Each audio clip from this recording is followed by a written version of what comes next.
بسم اللہ الرحمن الرحیم۔ السلام علیکم دوستو، دنیا بھر کی بریکنگ اور سلیکٹڈ نیوز میں آج آپ سنیں گے، لیکن اس سے پہلے اگر ہو سکے تو لائک اور سبسکرائب کا بٹن ضرور دبا لیں، شکریہ۔ اسرائیلی وزیر خارجہ کے متحدہ عرب امارات کے 2 روزہ دورے پر مسجد اقصی کا انتظام سعودی حکومت کے حوالے کرنے پر بات ہوئی ہے۔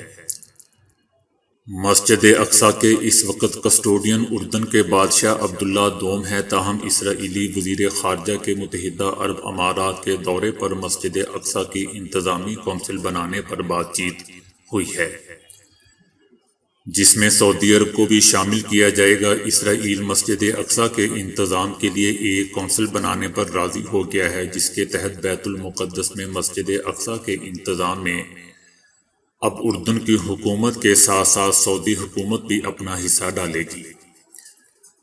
ذرائع کا یہ بھی کہنا ہے کہ مسجد اقصی کا کلی اختیار اور انتظام اردن کے بادشاہ شاہ عبداللہ دوم کے پاس ہی رہے گا، تاہم یہ واضح نہیں کہ انتظامی کونسل میں سعودی عرب کے علاوہ کس اور ملک کو بھی حصہ بنایا جائے گا یا نہیں۔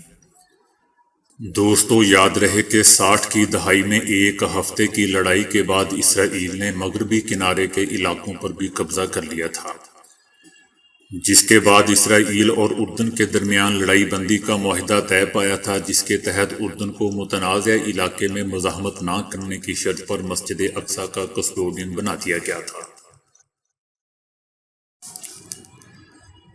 امریکہ کے صدر جو بائیڈن نے کہا ہے کہ انہیں پوری امید ہے کہ افغان قیادت میں حکومت برقرار رکھنے کی صلاحیت ہے، لیکن وہ اندرونی ایشوز کے حوالے سے تشویش میں ضرور مبتلا ہیں۔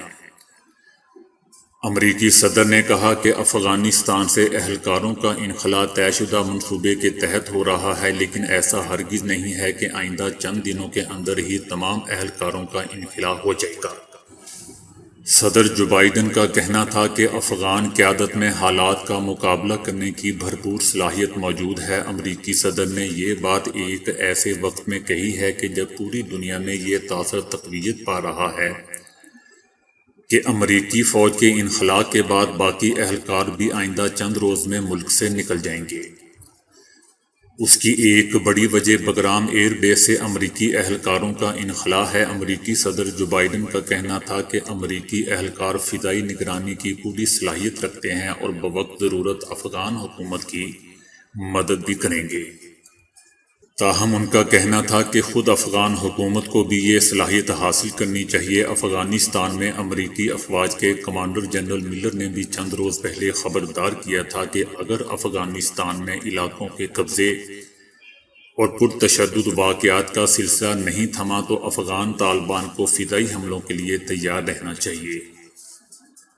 پینٹاگون کی جانب سے یہ بھی کہا گیا تھا کہ افغانستان سے امریکی اہلکاروں کے انخلاء کا عمل سست کیا جا سکتا ہے۔ بالی ووڈ کے مسٹر عامر خان اور ان کی اہلیہ کرن راؤ نے 15 سال بعد علیحدگی کا اعلان کر دیا ہے۔ بالی ووڈ کے عامر خان اور اہلیہ کرن راؤ نے باہمی رضامندی سے اپنی شادی ختم کرنے کا اعلان کر دیا، جبکہ وہ بیٹے کی پرورش مل کر کریں گے۔ دونوں کی جانب سے جاری کردہ بیان میں کہا گیا ہے کہ شادی کے خوبصورت 15 سال ہم نے بہترین انداز میں گزارے، جہاں خوشیاں تھیں اور ہمارا رشتہ یقین، احترام اور محبت پر مبنی تھا۔ اب ہم ایک نئی زندگی کا آغاز چاہتے ہیں، لیکن اس میں ہم شوہر اور بیوی کے طور پر نہیں ہوں گے۔ ہم علیحدگی کا فیصلہ کچھ عرصے سے ہی کر چکے تھے، جس کا باقاعدہ ہم اعلان کر رہے ہیں، لیکن ہم اپنے بیٹے کی پرورش اور دیکھ بھال والدین کے طور پر ہی کریں گے۔ ہم اپنے پروجیکٹس پر بھی ویسے ہی کام کریں گے جیسے ہم کرتے آئے ہیں۔ دوستو، یاد رہے کہ ان دونوں کی شادی 2005 میں ہوئی تھی اور ان کا ایک بیٹا آزاد بھی ہے، اور اس سے پہلے عامر خان ایک بیوی کو طلاق بھی دے چکے ہیں۔ پچھلے 100 سالوں میں کیمیائی مصنوعی ادویات کی ترقی اور بڑے پیمانے پر پیداوار نے دنیا کے زیادہ تر حصوں میں صحت کے میدان میں انقلاب برپا کر دیا ہے۔ تاہم ترقی پذیر ممالک میں لوگوں کی اکثریت اب بھی اپنی بنیادی دیکھ بھال کے لیے روایتی معالج اور ہربل ادویات پر انحصار کرتے ہیں۔ افریقہ میں 90% اور برصغیر پاک و ہند میں 70% افراد اپنی صحت کی دیکھ بھال کی ضروریات کو پورا کرنے کے لیے ہربل یا دیسی ادویات پر انحصار کرتے ہیں۔ فی الحال ہربل ادویات کو دائمی یا شدید حالتوں کے علاج اور مختلف بیماریوں جیسے دل کی شریانوں کی بیماری، ڈپریشن، سوزش اور مدافعتی نظام کو فروغ دینے کے لیے استعمال کیا جاتا ہے۔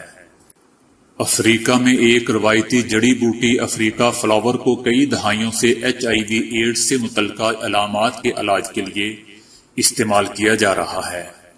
ہربل ادویات یورپ میں بھی بہت مقبول ہیں اور ان میں جرمنی اور فرانس سر فہرست ہیں، جہاں ان ادویات کی اوور دا کاؤنٹر یعنی بغیر نسخہ کے فروخت کی جاتی ہیں، اور کئی ترقی یافتہ ممالک میں ارکیات اور ہربل چائے دیگر ایلوپیتھک ادویات کے ساتھ سٹور میں بآسانی دستیاب ہیں۔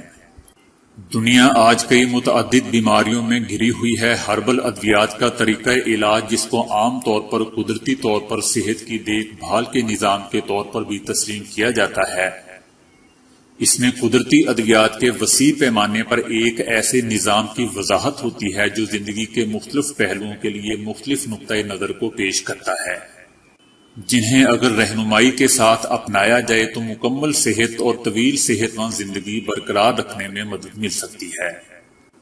لیکن سوال یہ ہے کہ آج کل لوگوں کی صحت کی دیکھ بھال کی یہ قدیم طریقہ علاج کس طرح مؤثر ہو سکتا ہے، جبکہ ٹیکنالوجی میں ترقی نے ہمارے طرز زندگی، ہمارے ماحول کے ساتھ ساتھ ہماری ادویات کو بھی بہت زیادہ تبدیل کر دیا ہے۔ ہربل ادویات سے طریقہ علاج زندگی کی سائنس ہے، جو نہ صرف بیماریوں کے علاج سے متعلق ہے بلکہ ایک مکمل طریقہ زندگی بھی ہے۔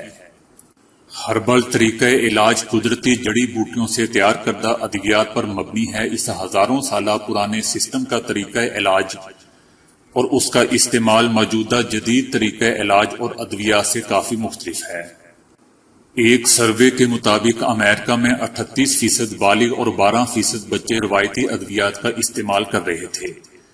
وٹامن اور معدنیات کے بعد ہربل میڈیسن یا قدرتی ادویات کا استعمال سب سے زیادہ متبادل دوا کے طور پر 18.9% تھا۔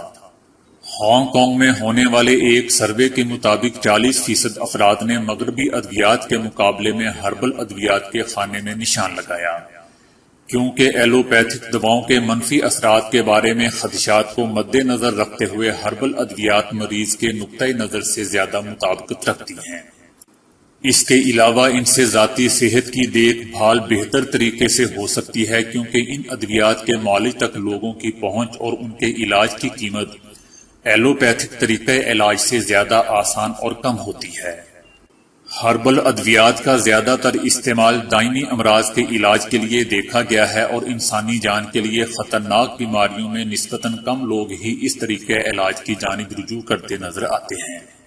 ہربل ادویات بڑے پیمانے پر قدرتی اور محفوظ سمجھی جاتی ہیں، لیکن اس بارے میں اس بات پر دھیان دینا لازم ہے کہ اگر ہربل ادویات کو ایلوپیتھک ادویات کے ساتھ ساتھ استعمال کیا جائے تو ان سے نقصان کا اندیشہ ہوتا ہے، کیونکہ بہرحال دونوں ادویات مختلف طریقہ علاج سے تعلق رکھتی ہیں اور ان کے اجزاء آپس میں مل کر نقصان دہ ثابت ہو سکتے ہیں۔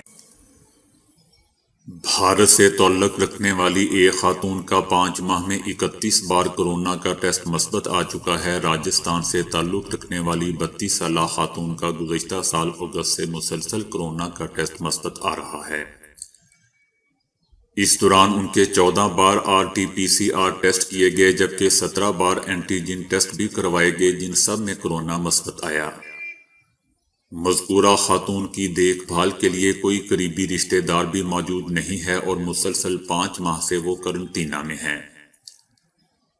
میڈیکل ہیلتھ آفیسر ڈاکٹر کپتان سنگھ کا کہنا ہے کہ خاتون میں علامات نہ ہونے کی وجہ یہ ہو سکتی ہے کہ ٹیسٹ میں خاتون کی آنتوں اور جسم میں موجود غیر فعال کورونا کی شناخت ہو رہی ہے۔ ان کا کہنا ہے کہ مسلسل کورونا ٹیسٹ مثبت آنے کے باوجود اس خاتون میں موجود کورونا دوسروں کو متاثر نہیں کر سکتا، کیونکہ کورونا غیر فعال یعنی ڈیڈ ہے۔